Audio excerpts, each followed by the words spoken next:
Hello and welcome to achiever साइब dear learners of IGNOU MA psychology first year. आपका MPC 002 का paper चल रहा है जिसमें हम अभी कवर कर रहे हैं आपका सेकंड ब्लॉक यानी जो ब्लॉक है वो आपका 2 है और उसकी 4th यूनिट को आज हम स्टार्ट करेंगे। यूनिट 4 हम लेने वाले हैं। ओके, इससे पहले के सारे वीडियोस प्लेलिस्ट में अपडेटेड है, आप देखकर ही आ रहे होंगे। और आज की जो यूनिट है वो बहुत ज्यादा इंपॉर्टेंट है, काफी सारे टॉपिक्स जनरेट करती है।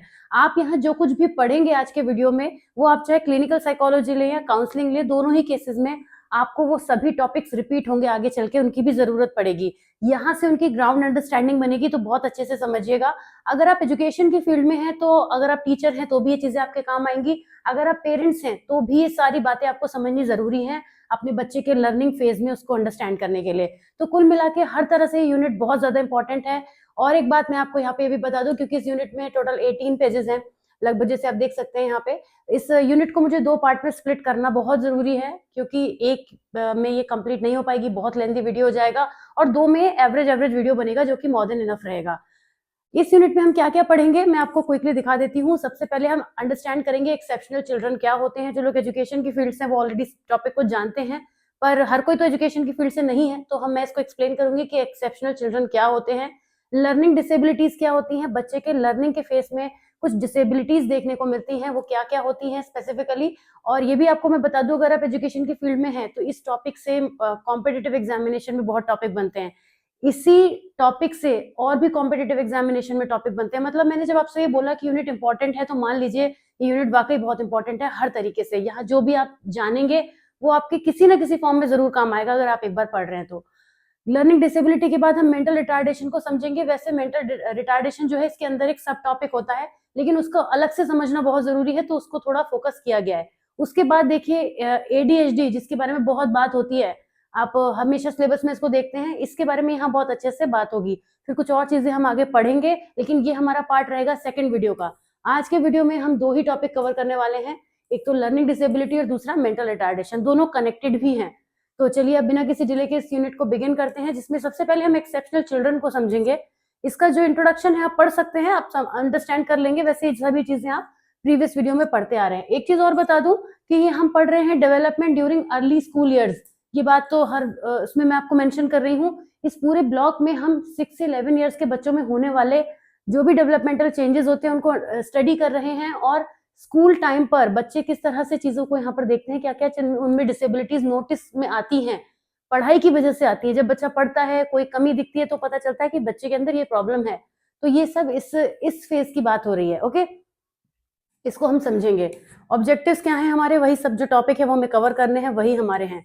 आ जाते हैं एक्सेप्शनल चिल्ड्रन पर। जब भी हम कुछ एक्सेप्शनल कहते हैं किसी भी चीज को, बच्चों को छोड़िए, अभी हम एक जनरल बात कर रहे हैं। जब हम किसी चीज को एक्सेप्शनल कहते हैं तो मतलब वो एक नॉर्मल से हटके होती है। नॉर्मल से हटके जो चीज होगी वो या तो कम होगी या फिर वो ज्यादा होगी, क्योंकि वो नॉर्मल तो नहीं होगी, है ना। वो नॉर्मल से हटकर होगी। मतलब अगर बच्चों से कनेक्ट करें तो आप देखिए क्लास में 2 तरीके के बच्चे हमको मिलते हैं। वैसे तो कैटेगरी 3 होती है, एक एवरेज भी होता है, पर वो एवरेज वाला जो बच्चा है वो नॉर्मल की कैटेगरी में आ जाता है। एवरेज से कुछ बच्चे बहुत ज्यादा अच्छे होते हैं, बहुत हर चीज में बहुत अच्छा परफॉर्म करते हैं, एकेडमिकली, कल्चरल एक्टिविटीज में, स्पोर्ट्स में, हर चीज में बहुत अच्छा परफॉर्म करते हैं। या फिर ये रेशियो भी चेंज हो सकता है, सिर्फ एकेडमिक्स में हो, स्पोर्ट्स में ना हो, कल्चर में ना हो, या सिर्फ कल्चर्स में हो, एकेडमिक ना हो। तो इस तरीके के बच्चे जो होते हैं वो एक्सेप्शनल में आते हैं, जो बहुत अच्छा कुछ डिफरेंट कर रहे होते हैं, कुछ एक्सेप्शनल कर रहे होते हैं। फिर वो कैटेगरी भी आती है हमारे पास एक्सेप्शनल में, जो बच्चे नॉर्मल से नीचे होते हैं। एवरेज स्टूडेंट जो एवरेज मार्क्स लाते हैं उनसे बिलो मार्क्स उनके आते हैं। मैं मार्क्स का जिक्र करके इसलिए रिलेट कर रही हूँ क्योंकि क्लासरूम में हम पहला आइडेंटिफिकेशन बच्चों का मार्क्स के थ्रू ही करते हैं। अगर बच्चे के मार्क्स कम आ रहे हैं तो ये जनरली परसीव किया जाता है कि बच्चा जो है वो पढ़ाई में पुअर है। कंटिन्यूस रिपोर्ट के बेसिस पर, अभी कोई बच्चा बीमार पड़ गया, वो स्कोर नहीं कर पाया, तो हम नहीं करेंगे उसको। वैसे भी आपको पता है कि जब भी हम किसी चीज की नॉर्मेलिटी को मेजर करते हैं तो वो कुछ फेज तक होनी चाहिए, एक चीज पर हम डिसीजन नहीं लेते हैं। तो जो हमारे एक्सेप्शनल चिल्ड्रन होते हैं वो भी होते हैं जिनमें किसी तरीके की कोई प्रॉब्लम होती है। सिर्फ मार्क्स कम ला देने से एक्सेप्शनल चिल्ड्रन नहीं होंगे। अगर आप मेरी बात पे कहीं भी घूम गए या कुछ और अंडरस्टैंड कर बैठे हैं तो वो भी मैं आपको करेक्ट कर दूं कि सिर्फ मार्क्स कम लाना नहीं है। ये मैंने एक एग्जाम्पल के तौर पे कहा है। ये मार्क्स बच्चों के जनरली भी कम आते हैं जो पढ़ाई में केयरलेसनेस दिखाते हैं, तो मार्क्स वहां भी कम हो सकते हैं। लेकिन बच्चों के मार्क्स जो हैं वो मार्क्स तब भी कम होते हैं जब उनमें किसी तरीके का कुछ ऐसा प्रॉब्लम या कोई ऐसी डिसेबिलिटी, अब मैं वर्ड प्रॉपर यूज कर रही हूँ आपके लिए, डिसेबिलिटी जो है वो अगर देखने को मिलती है तो उसकी वजह से भी जो बच्चों की रिदम होती है वो ब्रेक होती है, एकेडमिकली भी वो पुअर नजर आते हैं और चीजों में भी दिखते हैं। तो डिटेल में पढ़ेंगे यहाँ पे वैसे तो हम। तो एक्सेप्शनल चिल्ड्रन किन्हें कहते हैं? Kirk defines an exceptional child as child who deviates from the average और नॉर्मल चाइल्ड, जो मैंने आपको बता दिया। अब किन किन चीजों में डेविएशन तो हो रहा है, पर किन किन चीजों में? कुछ मेंटल कैरेक्टरिस्टिक्स में होगा, सेंसरी एबिलिटीज मतलब सेंसेस उसके जो है उतना परफेक्टली वर्क नहीं करेंगे जैसे बाकी बच्चों के करेंगे। न्यूरोमस्कुलर यानी ब्रेन का जो उसकी फंक्शनिंग है उसमें कुछ इश्यू हो सकता है, या फिर फिजिकल कैरेक्टरिस्टिक्स भी हो सकती हैं, बॉडी में किसी तरीके का डेफिसिट्स हो सकता है, मूवमेंट में हो सकता है, कोई भी चीज हो सकती है। सोशली इमोशनल बिहेवियर में भी बच्चा बहुत ज्यादा एग्रेसिव हो, बहुत ज्यादा इनअटेंटिव हो, तो भी वो इस कैटेगरी में आएगा। कम्युनिकेशन एबिलिटीज में कुछ स्पीच रिलेटेड इशू है उस बच्चे को, वो बोल नहीं पा रहा है या कुछ भी ऐसा स्पीच डिसऑर्डर है, तो भी वो उस कैटेगरी में आएगा। मल्टीपल हैंडीकैप्स, किसी भी तरीके का फिजिकल हैंडीकैप अगर बच्चा है वो भी इस कैटेगरी में एक्सेप्शनल में आता है। To such an extent that he requires a modification of school practices और स्पेशल एजुकेशन सर्विसेज। यहाँ पे जो भी बच्चे में डिफरेंस है वो इस हद तक है कि उसके लिए कुछ स्पेशल एजुकेशन की जरूरत पड़े ही पड़े। अगर हमारा बच्चा क्लासरूम एजुकेशन के संग एडजस्ट होकर चीजों को कर ले रहा है तो वो इस कैटेगरी में नहीं आता है, क्योंकि हर चीज की डिग्री होती है। साइकोलॉजी में मैं इस वर्ड पे बहुत फोकस करती हूँ। किसी भी तरह की एबनॉर्मैलिटी की एक डिग्री होती है, हर एक एबनॉर्मैलिटी की डिग्री होती है। अगर कोई चीज बेसिक लेवल पर है और वो ठीक हो सकती है तो फिर वो एबनॉर्मैलिटी में काउंट नहीं होती है। ऐसी कोई भी प्रॉब्लम जो इतनी इस लेवल पर आ जाए कि उसको ठीक करने के लिए कुछ एक्स्ट्रा एफर्ट्स करने पड़े, तब वो एबनॉर्मैलिटी कहलाती है। ओके, तो एक्सेप्शनल चिल्ड्रन है।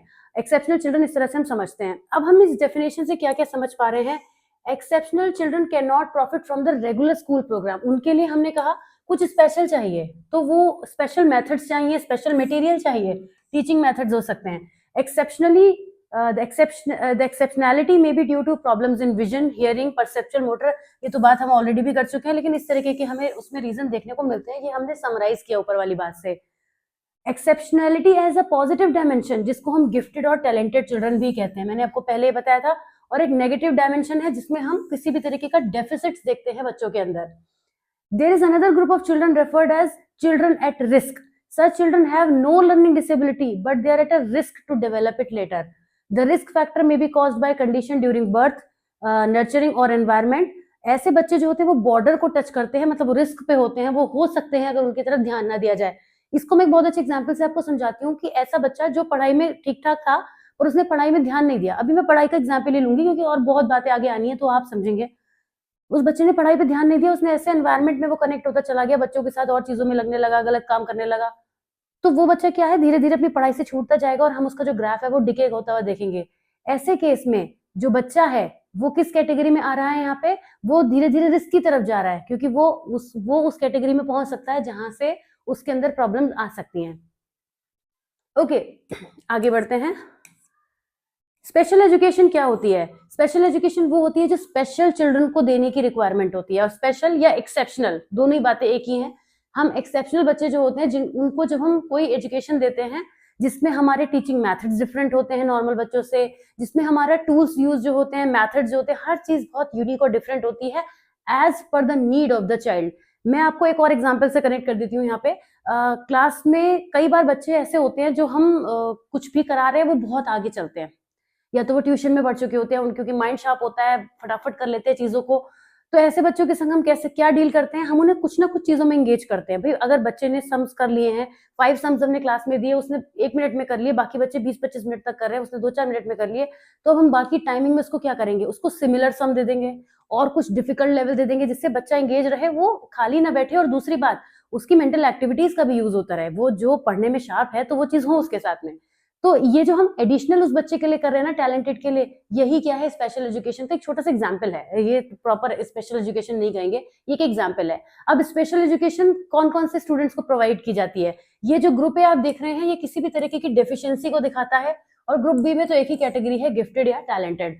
कौन कौन सी डिसेबिलिटी हो सकती है? लर्निंग की डिसेबिलिटी हो सकती है, speech, language, mentally retarded, emotionally, physically autistic, deaf blind, dramatic, ये जो भी हैं, इनमें से कुछ चीजें तो आप पढ़ चुके हैं लैंग्वेज वाले डिसऑर्डर में। आपने देखा था कि स्पीच या लैंग्वेज इंपेयरमेंट क्या होता है, लर्निंग डिसेबिलिटी क्या होती है, वहां पे आपने समझा था थोड़ा बहुत लर्निंग रिलेटेड इश्यू, लेकिन यहाँ भी समझेंगे, डोंट वरी, जो जो दिया है उतना तो समझेंगे ही। आगे बढ़ा जाए, ये सब कुछ क्वेश्चन है, आप पढ़ के देखिएगा, आपको अच्छा लगेगा। आ जाते हैं लर्निंग डिसेबिलिटी की तरफ। लर्निंग डिसेबिलिटी क्या होती है? लर्न करने में किसी भी तरीके की डिफिकल्टी, उसको हम लर्निंग डिसेबिलिटी कहते हैं। इसी एज में ये ज्यादातर बच्चों के अंदर आइडेंटिफाई होती है, इसीलिए टॉपिक यहाँ पर है। वरना लर्निंग डिसेबिलिटी आप पढ़ कहीं भी सकते हैं, लेकिन वो आइडेंटिफाई कब होती है? 6 से 11 ईयर्स के बच्चों के अंदर। अब लर्निंग डिसेबिलिटी में 3 मोटे मोटे तरीके की कैटेगरीज रहती हैं, जो कि एक एसोसिएटेड है रीडिंग से, दूसरी है राइटिंग से और तीसरी है कैलकुलेशन से। वैसे तो लर्निंग में अगर और माइनर में चले जाए तो चीजें और निकल कर आएंगी, लेकिन वो सारे ही इनके कैरेक्टरिस्टिक्स बन जाते हैं। आइए देखते हैं क्या क्या होता है। Pioneering work to define the nature and causation of the concept learning disability is credited to William Cruikshank in 1950 and 1960. अब इन्होंने कैसे स्पेसिफिक लर्निंग डिसेबिलिटी को डिफाइन किया था सैमुअल कर्क ने? Learning disability is a syndrome found in children of normal और above intelligence characterized by specific difficulties in learning to read, to write and in the mathematics. ये जो 3 नाम हैं, ये नाम आपको याद होने चाहिए, ये आपको जीवन में कभी भी काम आएंगे और वैसे भी पता होने चाहिए आपको कि जब बच्चे के अंदर ये 3 क्या क्या नाम है? डिसलेक्सिया जो कि रीडिंग से रिलेटेड होता है, डिसग्राफिया जो राइटिंग से रिलेटेड होता है, और तीसरा है हमारे पास डिसकैलकुलिया, ये जो है वो मैथमेटिकल यानी न्यूमेरिकल इश्यू से रिलेटेड होता है। कब हम कहते हैं कि बच्चों के अंदर ये 3 कैरेक्टरिस्टिक्स देखने को मिलती हैं? आइए पहले लर्निंग डिसेबिलिटी की इन जनरल कैरेक्टरिस्टिक्स को पढ़ लेते हैं, बहुत पूछी जाती हैं, यहाँ पे भी मेंशन है कुछ चीजें। Learning disability is a chronic condition of probable neurological origin. ये लर्निंग डिसेबिलिटी जो है वो न्यूरोलॉजिकल डिसऑर्डर में आती है, न्यूरो डेवलपमेंटल डिसऑर्डर भी जिसे कहते हैं। नोट कर लीजिए इस बात को, काफी इंपॉर्टेंट है कि जो लर्निंग डिसेबिलिटीज होती है ना, वो किसके अंदर आती हैं, या ऊपर हमें मेंशन करना चाहिए वैसे, न्यूरो डेवलपमेंटल डिसऑर्डर्स। मैंने थोड़ा सही से नहीं लिखा है, लेकिन आप समझ जाइएगा मैं कहना क्या चाह रही हूँ। ये जितने भी न्यूरो डेवलपमेंटल डिसऑर्डर होते हैं उनमें से एक कैटेगरी है लर्निंग डिसऑर्डर, जिसको हम लर्निंग डिसेबिलिटी भी कहते हैं। ओके, एक ही बात है। तो learning disability is a chronic condition of probable neurological origin. Neurological कोई भी इशू होने की वजह से भी ये एक रीजन बनता है। अभी जब कॉजेस पढ़ेंगे तब वहां पे बात होगी। It varies in its manifestation and severity. ये इसकी जो डिग्री है वो अलग अलग बच्चों में अलग अलग तरीके से देखने को मिलती है। It influences individual self concept. जब ये किसी पर्सन को होती है, किसी बच्चे को होती है, तो उसके सेल्फ कॉन्सेप्ट पे फर्क पड़ता है, वो अपने बारे में एक नेगेटिव जो है वो व्यू रख सकता है।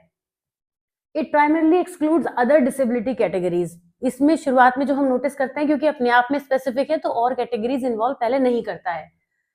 An untreated or poorly treated learning disability can have adverse effect on educational, vocational, social and activity of daily living. सब चीजों पे फर्क पड़ता ही है, दिखता ही है। Learning disability can also be defined as one or more significant deficits in essential learning processes. जो कुछ चीजें हमारी लाइफ में सीखने के लिए बहुत जरूरी हैं, उन पर भी ये इफेक्ट डालता है। अब ऐसे बच्चे जो लर्निंग डिसेबिलिटी से सफर करते हैं, उसमें क्या क्या चीजें हमें देखने को मिलती हैं? सबसे पहले learning disability is a mixed group of disorder. Learning disability के अंदर और भी कुछ डिसऑर्डर्स होते हैं जो कंबाइंड रहते हैं, जिनके कुछ ना कुछ कैरेक्टरिस्टिक्स जुड़ी रहती हैं। लर्निंग डिसेबिलिटी में transcend the school setting and persist in adulthood. ये हो सकता है जब इस फेज से स्टार्ट होती है 6 to 11 से, ये कहां तक चले, अडल्टहुड तक भी चल सकती है अगर इसको ट्रीट ना किया जाए। Learning disability children are normal in intellectual functioning. Learning disability mainly lies in their way of learning and their perceptual system. Normally वो आपको सामने से ऐसे कुछ देख के नहीं कह सकते आप कि इनके साथ में लर्निंग डिसेबिलिटी है। जब वो एक्शन में, प्रोसेस में आएंगे, तब पता चलेगा कि उनके अंदर ये इश्यू है। Behavioral problems are not initial components of their behavior. They may feel frustrated due to the gap of learning, but emotional problems को वो show कर सकते हैं। तो behavioral issues का एक पार्ट नहीं होता, लेकिन वो दिखता है बाद में एज अ सिम्टम, जब बच्चे लर्निंग डिसेबिलिटी की वजह से सफर करते हैं। Boys are more likely to be characterized as learning disability than girls, लेकिन हो दोनों में ही सकती है। लर्निंग डिसेबिलिटी में range from mild to severe. Some students may be passive or inactive and other may show higher level of physical activity. दोनों ही cases नजर आते हैं। स्टूडेंट्स में show problem in one area not in the other. जो आपने 3 type देखे, उसमें जरूरी नहीं कि हर एक चीज में प्रॉब्लम होगी, कोई एक चीज में हो सकती है, सब में भी हो सकती है। फिर सब में होने का मतलब होगा कि सीवियर हो जाएगा। डिले इन डेवलपमेंटल माइलस्टोन्स, ये बच्चे के डेवलपमेंट में डिले कराता है जब लर्निंग डिसेबिलिटी से बच्चा सफर करता है। Behaviour and affective characteristics, hyperactivity, hypoactivity, impulsivity में over react with intense and surprising emotions. ऐसे बच्चे सोशली एडजस्ट नहीं कर पाते और कुछ ना कुछ अपने पर्सनैलिटी के थ्रू कुछ भी हाइपर एक्टिविटी दिखा सकते हैं, अटेंशन में वो पुअर हो सकते हैं, फिर उन्हें एडीएचडी होने के भी चांसेस रहते हैं। वो भी एक न्यूरो डेवलपमेंटल डिसऑर्डर है, इसी में आगे पढ़ेंगे, नेक्स्ट वीडियो में आएगा वो। डिसऑर्डर्स ऑफ अटेंशन, यही जो मैं आपसे बात कर रही हूँ कि अटेंशन को सस्टेन करने में उन्हें प्रॉब्लम होती है। फिर एएसडी, आपने एडीएचडी तो सुना है, सेकेंड ईयर में आप पढ़ेंगे। एएसडी भी एक प्रॉब्लम होती है जिसमें एच को हम हटा देते हैं, जो पर्टिकुलरली अटेंशन की डिफिशियंसी को बताता है।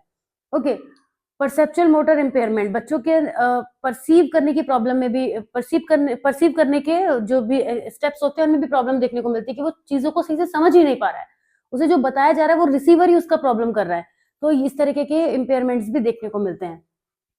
आगे बढ़ते हैं, मेमोरी और थिंकिंग से रिलेटेड डिसऑर्डर भी यहाँ पे देखने को मिलते हैं बच्चों के साथ। प्रॉब्लम्स इन शॉर्ट और लॉन्ग टर्म मेमोरी, जब कोई बात समझ नहीं आएगी तो मेमोरी में जाके सेव ही नहीं होगी, जब सेव नहीं होगी तो मेमोरी रिलेटेड इश्यू होने जाहिर सी बात है। Okay, metacognition is an ability to monitor and evaluate one's action, organizing, categorizing, arranging and planning will not be adequate. जो बच्चों को, ये मेटाकॉग्निशन ऐसे भी समझ लीजिए, इंपॉर्टेंट टर्म है ये, कभी कभी नजर आ जाती है कहीं पर, तो आपको पता होनी चाहिए। मेटाकॉग्निशन का मतलब होता है खुद के कॉग्निशन की अवेयरनेस होना। जो लोग बहुत अच्छा टाइम टेबल बना लेते हैं, उससे फॉलो कर पाते हैं, रूल्स में चलते हैं, डिसिप्लिन से चलते हैं, या अपनी चीजों को इवैल्यूएट करके करेक्ट कर लेते हैं, मतलब खुद पे वर्क कर पाते हैं, they are always high on metacognition. और ऐसे बच्चे जो लर्निंग डिसेबिलिटी से सफर कर रहे हैं उनके अंदर मेटाकॉग्निशन की कमी देखने को मिलती है। ओके, तो ये एक टर्मिनोलॉजी है, कुछ इंपॉर्टेंट है ये। फिर बहुत सारी एकेडमिक प्रॉब्लम्स तो आती हैं उनको। अब यहाँ पे देखिए अंदर दिया हुआ है, learning disability children are often several years behind their peers in reading, पढ़ नहीं पाते अच्छे से, कॉम्प्रिहेंशन में प्रॉब्लम आएगी, फ्लुएंसी में कमी देखने को मिलेगी, स्पेलिंग मिस्टेक करेंगे, और वर्ड, लेटर, नंबर, इन सब चीजों में उनको कोई ना कोई डेफिशिएंसी देखने मिलती है।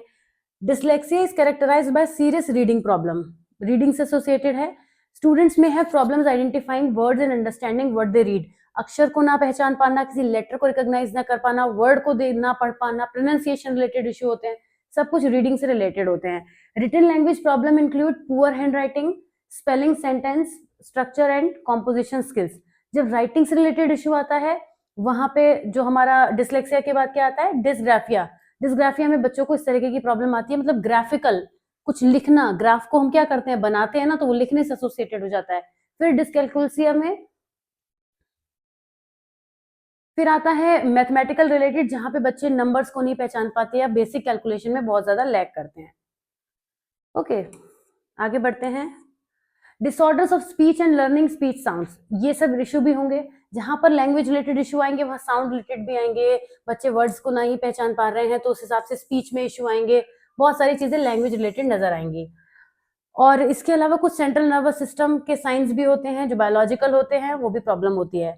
लेकिन ये हमें माइंड में रखना है कि all learning disability students do not share all the above characteristics. Of course ये तो कॉमन बात है, लेकिन फिर भी ये बता रहे हैं तो हमें तो सुनना है। सम ऑफ द अबव कैरेक्टरिस्टिक्स में be found in students who do not show learning disability. कुछ ऐसी जनरल कैरेक्टरिस्टिक्स हो सकती हैं, तो लर्निंग डिसेबिलिटी क्या होगी, उनमें थोड़ा लो कैटेगरी की होगी, और जब लो होगी तो जाहिर सी बात है फिर उसको हम ठीक भी कर सकेंगे। लर्निंग डिसेबिलिटी के कॉजेस क्या क्या होते हैं, लर्निंग डिसेबिलिटी की वजह क्या क्या होती है, कुछ चीजें तो हम अभी पढ़ ही रहे थे लेकिन कुछ और समझेंगे। Environmental model holds poor learning environment, unstable family. Environment में जो कुछ भी हमारे आसपास में एग्जिस्ट करता है वो सब हमारे एनवायरमेंट का पार्ट है। पुअर लर्निंग एनवायरमेंट होगा तो उसकी वजह से भी बच्चा लर्न नहीं कर पाएगा। अब देखिए गांव में चले जाइए, ऐसी छोटी जगहों में चले जाइए जहाँ पे कोई बच्चे जो है वो पढ़ाई के लिए ना अवेयर है, ना पेरेंट्स ज्यादा ध्यान देते हैं, अभी भी ऐसा होता है, मैं आपको बता रही हूँ। तो वहां पर पुअर लर्निंग एनवायरमेंट है, बच्चा पढ़ ही नहीं रहा है, 5th 6th 7th तक एडमिशन ही नहीं ले रहा है, 5 6 7 8 10 साल का हो गया, उसको स्कूल ही नहीं कोई भेज रहा है, तो उसके लिए तो कोई एनवायरमेंट ही नहीं है, तो ऐसा बच्चा क्या लर्न करेगा, उसमें भी तो वो डिसेबिलिटी आ जाएगी। अनस्टेबल फैमिलीज, फैमिलीज जो है वो माइग्रेट करती रहती हैं या इमोशनली अनस्टेबल है फैमिलीज में, ये सब चीजें हैं, तो इसका भी फर्क पड़ेगा। और ऐसे कुछ डिसएडवांटेजेस एनवायरमेंट जिसका मैंने अभी जिक्र किया। फॉल्टी स्कूल इंस्ट्रक्शंस भी होते हैं, कुछ ऐसे स्कूल्स जो हैं वो खुल जाते हैं छोटे छोटे गली में, मोहल्लों में, होता है अभी भी ऐसा। वहां पे पढ़ाने वाले जो टीचर्स हैं वो खुद वेल एजुकेटेड नहीं है, उन्हें खुद मेथड्स नहीं पता टीचिंग के, तो जो बच्चों को पढ़ा रहे हैं वो बच्चे क्या करेंगे। तो ऐसे केसेस भी मैंने खुद ही देखे हैं, इसलिए मुझे पता है कि ऐसा होता है। This model is important because improvement of learning disability according to this model lies in the change in environment. मतलब अगर हम बच्चे का एनवायरमेंट बदल दें तो उसकी स्कूलिंग का एनवायरमेंट जो है वो अच्छा कर दें, उसको एटमॉस्फेयर अच्छा दें, पढ़ाई के लिए डिफरेंट साधन दें, तो बच्चा अच्छा करेगा।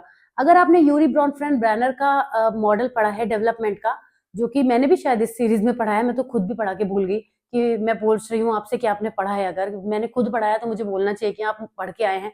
तो यूरी ब्रॉनफ्रेंड का जो मॉडल है वो इसी चीज पे बात करता है कि जो छोटे बच्चे होते हैं उनका डेवलपमेंट कैसे होता है। वो एनवायरमेंट को बहुत इंपॉर्टेंट मानते हैं। वो ये कहते हैं कि बच्चे को अगर अच्छा एनवायरमेंट दिया जाए तो बच्चे को पूरा पूरा बदला जा सकता है। इतना अच्छे तरीके से मॉडिफिकेशन बच्चे की हैबिट्स में और सब चीजों में किया जा सकता है। तो अनहेल्दी इन्फ्लुएंसेस को रिमूव करके स्कूलिंग प्रॉपर देके हम बच्चे के अंदर बहुत सारे चेंजेस ला सकते हैं। अब आता है ब्रेन डैमेज मॉडल। ये मॉडल का मतलब पता है क्या? ये मॉडल करके इसलिए मेंशन कर रहे हैं जिससे आप ये समझ पाए कि ये एक पर्टिकुलर थॉट है जो ये बात कहता है कि ऐसा होना चाहिए। जाहिर सी बात है, एनवायरमेंटल मॉडल है तो वो एनवायरमेंट पे फोकस करेगा। ओके, इसी तरीके से ब्रेन डैमेज मॉडल ये क्या कहता है? ये सजेस्ट करता है कि 20% of students with learning disability have sustained brain damage और न्यूरोलॉजिकल डैमेज। इनका मानना है कि लर्निंग डिसेबिलिटी का एक बहुत बड़ा कॉज है, यानी ब्रेन में किसी तरीके का डैमेज होना। अब वो शुरुआत से हो सकता है, बाद में किसी एक्सीडेंट की वजह से हो सकता है, या फिर जेनेटिकली हो सकता है। कुछ भी रीजन हो सकता है जिसकी वजह से बच्चे के ब्रेन के डैमेज होने की वजह से भी लर्निंग डिसेबिलिटी होती है। एक बात जो आप डेफिनेटली 100% जानते ही जानते हैं कि जो हमारा ब्रेन है ना, उसका जो स्ट्रक्चर है उसमें डिफरेंट जो उसके पार्ट्स हैं, ब्रेन के खुद के बहुत सारे पार्ट्स हैं, कंपोनेंट्स हैं, वो अलग अलग एक्टिविटीज के लिए रिस्पॉन्सिबल हैं। कोई हमारी मेमोरी के लिए है, हिप्पोकैम्पस है, कुछ हमारे रिटेंशन पावर के लिए, कुछ परसेप्शन के लिए, और भी बहुत सारी चीजें। तो जब हमारे ब्रेन में किसी भी तरीके का डैमेज होगा, किसी भी पर्सन के ब्रेन में डैमेज होगा, तो उसका वो वाला पार्ट जो है वो थोड़ा सा एक्टिव कम हो जाएगा। अब बहुत सारे केसेस आपने देखे होंगे, जब कभी भी ब्रेन इंजरी होती है तो पर्सन की जो नॉर्मल फंक्शनिंग होती है वो उसमें डिस्टरबेंस आ जाता है। तो उसी तरीके से अगर ब्रेन डैमेज हो रहा है तो ये एक वजह हो सकती है लर्निंग डिसेबिलिटी में भी। समझ रहे हैं ना बात को? बड़ी सिंपल सी बात है। It is assume that the child may have experience injury to central nervous system during birth और बिफोर बर्थ। दोनों केस में हो सकता है, बाद में भी हो सकता है। अब इसके बाद आता है ऑर्गेनिक एंड बायोलॉजिकल मॉडल। ये क्या कहता है? ये अपनी बायोलॉजी की बात करता है।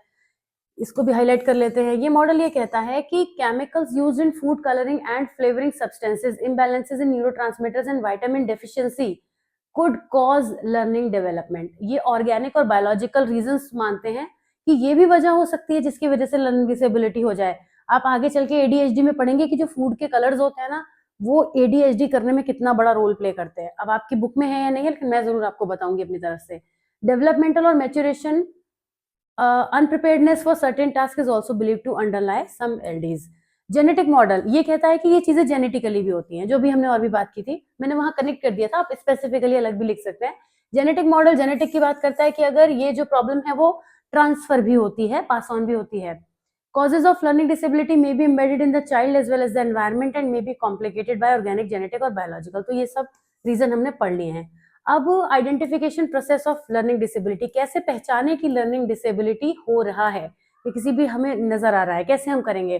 अर्ली डिटेक्शन और screening is dependent on early observation of behaviour and learning characteristics by class teacher who should possess the knowledge of the symptoms. Teachers जो होते हैं ना, वो अपने सिलेबस में सब चीजें पढ़ के आते हैं। आपने देखा था ना, मैंने बिगिनिंग में कितना फोकस किया था कि ये कितने सारे लोगों के लिए इंपॉर्टेंट है लर्निंग डिसेबिलिटी का। और लर्निंग डिसेबिलिटी के जो भी चीजें इसके अंदर होती हैं बच्चों से रिलेटेड, और भी तमाम चीजें, नॉट जस्ट द डिसेबिलिटी, तमाम चीजें बच्चों से रिलेटेड बीएड के सिलेबस में पढ़ाई जाती है, एमएड में पढ़ाई जाती है। तो जो टीचर्स प्रोफिशिएंट होते हैं वो तो आइडेंटिफिकेशन करना ऐसे भी जानते होते हैं, उनके लिए तो बड़ी नॉर्मल बात होती है चीजों को आइडेंटिफाई कर पाना कि जो बच्चा है उसके अंदर किसी तरीके की लर्निंग डिसेबिलिटी हो सकती है। एक बार वो आइडेंटिफाई कर लेते हैं, फिर ऐसे बच्चों को स्पेशल एजुकेटर के पास भेजा जाता है। तो अब टीचर अगर पहले से जानते हैं तो वो बहुत हद तक इसकी स्क्रीनिंग कर लेंगे, लेकिन इसके बाद केवल बात यहीं तक नहीं खत्म होती कि टीचर ने आइडेंटिफिकेशन कर लिया। स्कूल में एक प्रॉपर टीम होती है, जिसे स्कूल में साइकोलॉजिस्ट होते हैं, क्लिनिकल पैनल होते हैं। अब सब जगह ये नहीं होते हैं, लेकिन सभी स्कूल्स, अच्छे स्कूल्स जो होते हैं, वो किसी न किसी स्पेशल एजुकेटर को हायर करते हैं जो टाइम टू टाइम आके विजिट करते हैं। या फिर अगर टीचर ने किसी ऐसे बच्चे को आइडेंटिफाई किया है तो उस तब जाके भी जो स्कूल का मैनेजमेंट है वो ऐसे किसी स्पेशल एजुकेटर से कांटेक्ट करके अपने बच्चे के लिए वर्क करते हैं। ओके, तो अगर आपको हर वक्त वहां कोई स्पेशल एजुकेटर नजर नहीं भी आ रहे हैं तो उसका मतलब ये नहीं है कि वो वर्क नहीं करेंगे। तो वो आगे का काम करते हैं, वो क्लिनिकल डायग्नोसिस करते हैं, फिर उसके सोल्यूशन की तरफ बढ़ते हैं, सारी चीजें होती हैं। Measurement of achievements by teacher, जो भी क्या क्या टीचर करते हैं, टेस्ट लेते हैं, बहुत सारे करिकुलम बेस्ड मेजरमेंट होता है, एक्टिविटी कराते हैं। ये सब चीजों की हेल्प से भी बच्चों का असेसमेंट हो जाता है। और कुछ टेस्ट जो हैं वो स्पेसिफिकली बने हैं जिसकी हेल्प से इन्हीं चीजों का असेसमेंट किया जाता है, जिसमें सबसे पहले आता है वेशलर इंटेलिजेंस स्केल फॉर चिल्ड्रन, जिसको आप इस नाम से भी जानते हैं, है ना, थर्ड वाला WISC, for the assessment of cognitive abilities. उसके बाद Woodcock Johnson psycho educational battery, ये बैटरी है, इसमें कई सारे टेस्ट होते हैं जो रीडिंग, राइटिंग, मैथमेटिक्स के लिए और एज और ग्रेड लेवल के हिसाब से होते हैं। ऐसा नहीं कि किसी भी बच्चे को कोई भी टेस्ट दे दिया।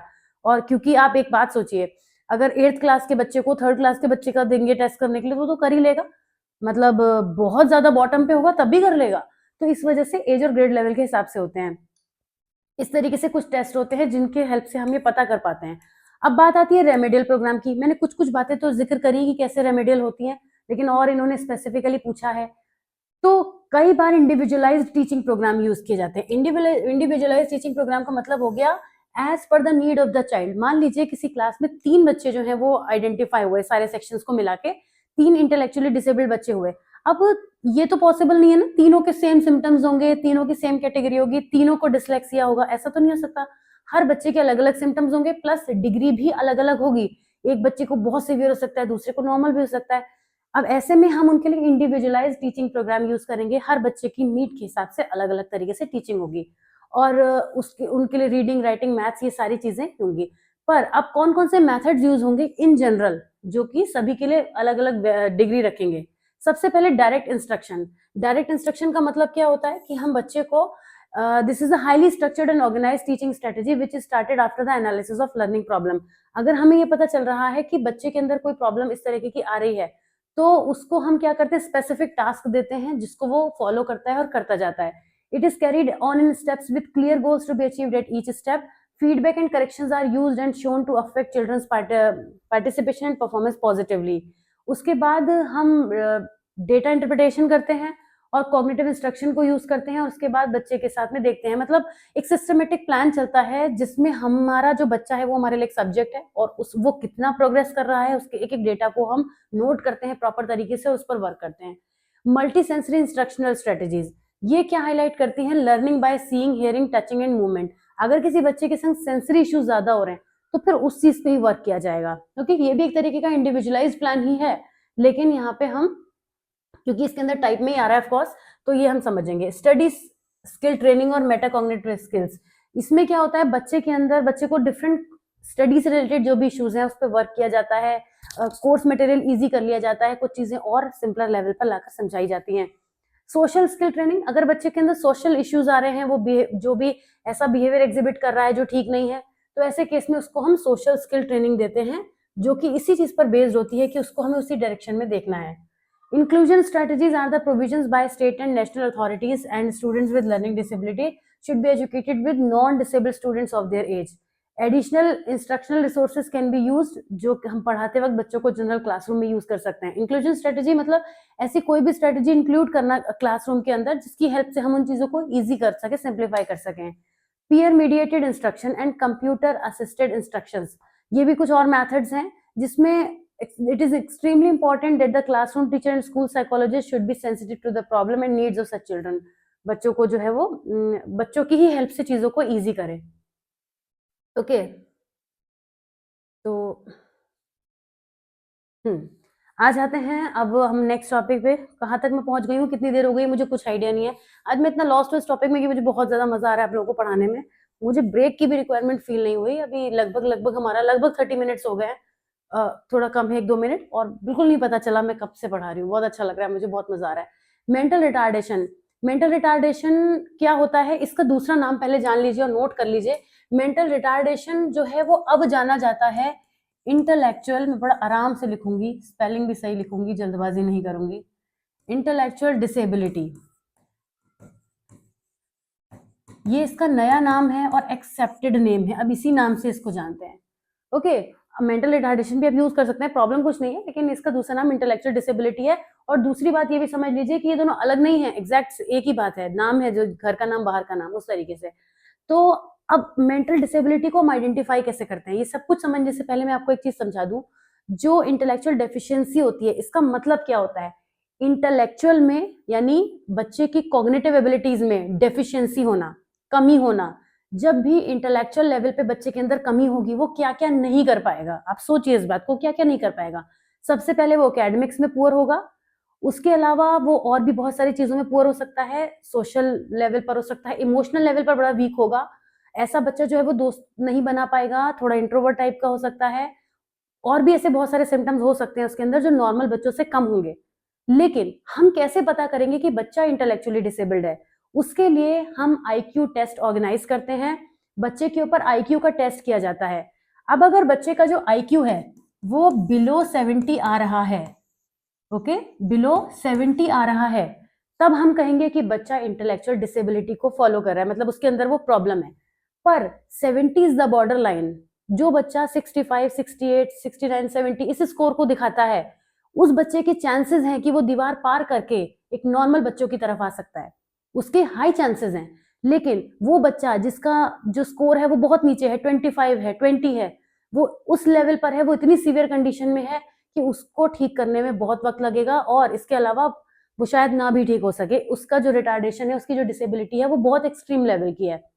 आईक्यू बिलो 70 होता है, लेकिन इसकी 4 कैटेगरी होती हैं। पहली कैटेगरी होती है माइल्ड, जो आपको बिल्कुल शुरू में नजर आएगी। दूसरी होती है मॉडरेट। मॉडरेट वाला भी, मॉडरेट के जो सिम्टम्स होंगे वो माइल्ड से थोड़े ज्यादा होंगे, ओके। उसके बाद हमारा तीसरा आता है सीवियर। सीवियर वाले के अंदर उसके सिम्टम्स और ज्यादा एक्सट्रीम हो जाएंगे। और सबसे वर्स्ट होता है प्रोफाउंड। इसी तरीके से याद रखिएगा, माइल्ड, मॉडरेट, सीवियर, प्रोफाउंड।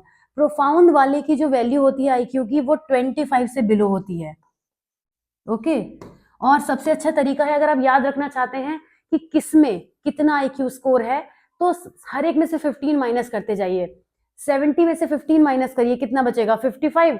तो 55 से 70, मैं इस तरफ लिखूं या इस तरफ लिखूं, आई एम श्योर स्क्रीन पे दिख रहा होगा आपको। थोड़ा सा इन कर लेती हूँ, बाय एनी चांस कैमरे से जो है वो गड़बड़ हो गई तो आप लोगों को नजर नहीं आएगा। माइल्ड की जो इंटेलेक्ट आईक्यू स्कोर होगा वो कितना होगा? 50 से 70, 55 से 70। अब 55 में से 15 माइनस कर लीजिए, कितना बचेगा? मॉडरेट का होगा 40 से 55। ये आपको बहुत अच्छा, मेरी राइटिंग में भले ही ना नजर आ रहा हो, बात समझ में पूरी आ रही होगी। 15 माइनस करते जाइए। 15 में से सीवियर को माइनस कर लीजिए, यहाँ थोड़ा बढ़ भी जाता है। जो हमारी लोअर वैल्यू है वो कितनी है? 40। 40 में से 15 माइनस कर लीजिए, कितना बचेगा? 25। 25 से लेके 40 ये सीवियर में होगा, और बिलो 25 कितना हो गया? प्रोफाउंड। ये सबसे अच्छा तरीका, मैं बच्चों को ऐसे याद करवाती हूँ। तो अगर आपने इतना कुछ लिख दिया, ये सब कुछ लिखने की जरूरत नहीं है। आप मतलब ये बता रहे हैं ना, मतलब इसको ऐसे मत बनाइएगा कॉलम की फॉर्म में, आप इसी को पैराग्राफ में लिखिए कि इंटेलेक्चुअल डिसेबिलिटी में क्या कैरेक्टरिस्टिक्स होती हैं। 100% आपको बहुत अच्छे मार्क्स मिलेंगे इस टॉपिक पर।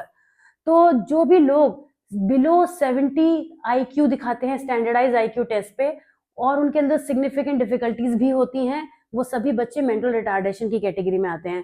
इग्नू ने जिस भी जमाने में ये बनाया होगा पूरा कंटेंट आपका, वो कभी इंटेलेक्चुअल मेंटल रिटार्डेशन से इंटेलेक्चुअल पे नहीं पहुंच पाए। लेकिन मैं आपको बता दूं कि इसका नया नाम इंटेलेक्चुअल डिसेबिलिटी है। एग्जाम में भी आपको इसी टॉपिक के नाम से क्वेश्चन मिलेगा। मुझे थोड़ा सा इसको इंक्रीज करना था, यस, हाँ, अब थोड़ा सा सही दिख रहा होगा आप लोगों को। ओके, मेंटल रिटार्डेशन का कॉन्सेप्ट क्या है? It is based purely on IQ test scores. मैंने आपसे बोला ना, पूरी तरीके से हमें आईक्यू स्कोर्स को समझना है, तभी हम कह पाएंगे। No judgments are made about origins और कॉजेज, और किसी बात पे हम फोकस नहीं करते। जो भी हमारे रिजल्ट निकल कर आते हैं वो इसी पे लगाते हैं। कुछ हम ये नहीं कहते कि बच्चा बहुत दोस्तों से अच्छे से बात नहीं कर रहा है तो इसलिए वो हम जो है वो मेंटल रिटार्डेशन है। वो सिम्टम्स तो हैं उसके, वो सभी सिम्टम्स हैं उसके अंदर, बहुत सोशल, एक इमोशनल, जितने भी टाइप के सिम्टम्स हो सकते हैं वो सब नजर आएंगे, और सबकी डिग्री जो है वो बहुत ज्यादा बढ़ती चली जाएगी। एकेडमिक में भी बच्चा पुअर होगा ऐसे में। ओके, तो हम क्या बात कर रहे थे? The terms like educable mentality, sorry, mentally retarded and trainable mentally retarded are based on the causation of mental retardation. Causes are divided into two broad categories, physical and cultural causes. कौन कौन से causes हैं? एक तो physical causes हैं, दूसरे हैं cultural causes. Physical causes include genetic and chromosome disorder, मतलब कोई brain related issue हो गया, कुछ भी बच्चे ने genetically inherent किया है तो उसकी वजह से होगा। और जो almost all cases of severe and profound mental retardation have physical causes. यहाँ देखिए नाम आ गया है, लेकिन कहीं इन्होंने वैसे मेंशन नहीं किया, इसीलिए मैंने आपको अलग से बता दिया था कि severe and profound mental retardation जो होता है उसमें फिजिकल कॉजेज बहुत दिखते हैं। बच्चा बहुत जल्दी घबरा जाता है, पैनिक हो जाता है, पूछो तो बोल नहीं पाता है, उसके बहुत सिम्टम्स जो है वो बहुत ज्यादा सीवियर होते हैं। क्योंकि दोनों बिल्कुल बॉटम वाली कैटेगरी हैं। Cultural familial causes are more indicious. The child with cultural familial retardation shows no brain damage but may come from deprived environment. ऐसे बच्चे जिनको प्रॉपर चीजें नहीं मिलती, लाइफस्टाइल ठीक नहीं होता, पुअर बहुत ज्यादा होते हैं, ऐसे लोगों के अंदर ये मिलता है। अब identification process of mentally retarded children, एक बार मैं देख लूं हमारा कंटेंट कितना बचा है, फिर रेमेडीज की बात करेंगे और उसके बाद क्या करना है, इफेक्टिव टीचिंग स्ट्रेटेजीज। मैं तो लग रहा है आज आप लोगों को यही पढ़ाती रहूंगी, फटाफट थोड़ा स्पीड बढ़ाती हूँ क्योंकि वैसे इंटरेस्टिंग तो बहुत चल रहा है। मुझे बताइएगा कि आपको कैसा लगा ये क्लास, जो हमारा पूरी तरीके से लर्निंग डिसेबिलिटी पर ही फोकस है और मेंटल रिटार्डेशन पर भी है ना। वापस आ जाती हूँ, यहाँ पर थी मैं। अब कैसे आइडेंटिफाई करेंगे कि जो बच्चा है वो मेंटल रिटार्डेड है। पहले तो हमें मालूम है कि हम उसके ऊपर आईक्यू टेस्ट अप्लाई कर सकते हैं, पर हर कोई तो आईक्यू टेस्ट अप्लाई नहीं कर सकता ना। आप ये सोचें कि मैं किसी पर आईक्यू टेस्ट अप्लाई कर लूँ, तो नहीं। आईक्यू टेस्ट अप्लाई करने के लिए भी आपको पहले नॉलेज होनी चाहिए। लेकिन दो तरीके के असेसमेंट इसके लिए यूज होते हैं। पहला तो है इंटेलिजेंस टेस्ट, दूसरा है अडेप्टिव बिहेवियर। कई बार स्टूडेंट एक टेस्ट के बेसिस पर लेवल नहीं किया जा पाता है, उस केस में हम अडेप्टिव बिहेवियर को ऑप्ट करते हैं। क्योंकि अभी तो आप मुझे से सुनकर आए हैं कि प्योरली आईक्यू टेस्ट पर हम ही बेस्ड हैं, तो फिर हम अडेप्टिव बिहेवियर्स को क्यों देख रहे हैं। तो ये इसके संग में इंक्लूड किए जाते हैं in certain under certain cases. Some of the widely used intelligence test are the Stanford Binet intelligence scale और रिवाइज वेशलर इंटेलिजेंस स्केल, ये दो जो है। और उसके बाद Kaufman assessment battery for children. At least आपको ये मालूम होना चाहिए कि वो कौन कौन से टेस्ट हैं, वो कौन कौन से टेस्ट हैं जिनकी हेल्प से हम ये बच्चों का असेसमेंट, इस तरीके के बच्चों का असेसमेंट कर सकते हैं। अब कुछ है हमारे पास अडेप्टिव बिहेवियर के लिए भी टेस्ट होते हैं, जिनमें एक तो सबसे पहले वाइनलैंड अडेप्टिव बिहेवियर स्केल आता है और adaptive behaviour scale public school version आता है। इसकी हेल्प से मतलब इसके अंदर बहुत सारी चीजें हैं, आप इसको एक बार क्विकली रीड कर लीजिएगा या फिर आप मुझे रोक के भी रीड कर सकते हैं। इसमें बहुत सारे क्वेश्चन होते हैं जो कि सेल्फ हेल्प से रिलेटेड होते हैं, communication, occupation, locomotion, socialization, self direction skills. और अडेप्टिव बिहेवियर स्केल दूसरा जो है हमारा पब्लिक स्कूल वर्जन, उसमें भी बहुत सारी चीजें हैं जो लैंग्वेज डेवलपमेंट, इकोनॉमिक एक्टिविटी, इन सब के बारे में बात करता है। ठीक है ना, इन सब चीजों को टेस्ट किया जाता है, कैसे बच्चे कर सकते हैं, ये सब चीजें इसके अंदर असेस की जाती हैं। अब क्या क्या रेमेडीज हो सकती हैं, रेमेडीज आप खुद ही बताइए, सोचिए क्या क्या हो सकती हैं। बहुत सारे ऐसे मेंटल रिटार्डेशन प्रोग्राम्स बनाए जा सकते हैं ऐसे बच्चों के लिए जो लर्निंग में, जिन्हें किसी भी तरीके के इश्यू होते हैं। अगर उनकी लर्निंग पे वर्क किया जाएगा तो बहुत सारी चीजों पे एक्टिव हो सकते हैं, अच्छे हो सकते हैं। उनके सेल्फ एस्टीम को इंक्रीज करने के लिए एफर्ट्स किए जाएंगे तो भी हो सकता है। प्री स्कूल प्रोग्राम जो होंगे, स्कूल रेडीनेस प्रोग्राम, बहुत सारी सोशलाइजेशन एक्टिविटीज होंगी। गवर्नमेंट की तरफ से बहुत सारे ऐसे रेडीनेस प्रोग्राम चल रहे हैं, सरकारी स्कूलों में चल रहे हैं और प्राइवेट वाले अपने तरीके से उन चीजों को कर लेते हैं। तो बहुत सारी गवर्नमेंट की तरफ से स्कीम्स चल रही हैं जिसकी हेल्प से बच्चों को रेडी किया जाता है। जैसे अगर मैं अभी बात करूं, बेसिक एजुकेशन लेवल पे बात करूं, तो एक बहुत अच्छा कॉन्सेप्ट है छोटे बच्चों के लिए जो प्राइवेट स्कूल्स में किंडरगार्टन का कॉन्सेप्ट होता है, वो जनरली गवर्नमेंट स्कूल्स में नहीं होता है। तो उसकी वजह से उसी को एक बहुत अच्छा बाल वाटिका का नाम दिया गया है। गवर्नमेंट की एक स्कीम है जिसमें बच्चे जो हैं वो पहले लर्निंग करते हैं, सीखते हैं। मतलब it's exactly similar to this kindergarten system जो आप ऑलरेडी जानते हैं, तो मैं वहां आपको नहीं लेके जाना चाहती फिलहाल। तो इस तरीके से बहुत सारे ऐसे प्रोग्राम्स हैं जिसमें बच्चे को शुरू से प्री स्कूल में ही हम ऐसी चीजों को प्रोवाइड कराएं कि इस एज तक आते आते बच्चे के लर्निंग से रिलेटेड कोई इशू ना हो। Okay, the curriculum can be design to meet the needs of children and should be organize around the behaviour information. फिर भी बहुत सारी चीजें ऐसी होंगी कि आप बच्चे ऐसे होंगे जो सब कुछ उस कैटेगरी में फॉल नहीं हो पाएंगे। अगर मेंटली रिटार्डेड बच्चा है तो उसके संग बहुत ज्यादा वर्क भी करना पड़ सकता है based on the need of the child. जैसी बच्चे की नीड है उसके हिसाब से काम करना ही पड़ेगा। तो इसको क्विकली आप रीड कर लीजिएगा, है ना, यहाँ कोई ज्यादा चीज नहीं है। हाँ, of course effective teaching strategies तो है ही, टीचर का बहुत बड़ा रोल है। टीचर की तरफ से जैसे भी चीजें आएंगी वो वैसा ही वर्क होगा। Teacher can use some instructional program, curriculum पर फोकस करें, नॉलेज होनी चाहिए टीचर को, टीचर वेल ट्रेंड होना चाहिए, टीचर के पास ट्रेनिंग सर्टिफिकेट होने चाहिए, टीचर्स के अंदर वो स्किल्स होने चाहिए कि वो बच्चों के संग डील कर सके, टीचर के अंदर पेशेंस होना चाहिए। सबसे बड़ी बात, ऐसे केसेस में पेशेंस की बहुत ज्यादा जरूरत होती है, उसके बिना काम नहीं चल सकता। लर्निंग सिचुएशन को स्ट्रक्चर करने की कंडीशंस होनी चाहिए। टीचर को कोई भी मटेरियल जो प्रेजेंट कर रहे हैं वो क्लियरली, सिक्वेंशियली, पॉजिटिव रिइंफोर्समेंट के साथ करना चाहिए और बहुत कुछ करना चाहिए टीचर को। ये तो कोई लिमिटलेस टॉपिक हो जाता है यहाँ पे आके।